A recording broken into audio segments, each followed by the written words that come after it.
landless laborers. When you make the laws for the betterment of landless laborers, I am convinced the intermediators must be liquidated. The original article examined the compensation for the acquisition of zamindari rights.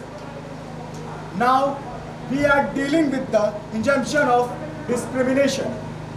I do not why article should continue operate when there is a law of purpose of acquiring these estates. वक्त के साथ जमीन जायदाद की मिल्कियत को बुनियादी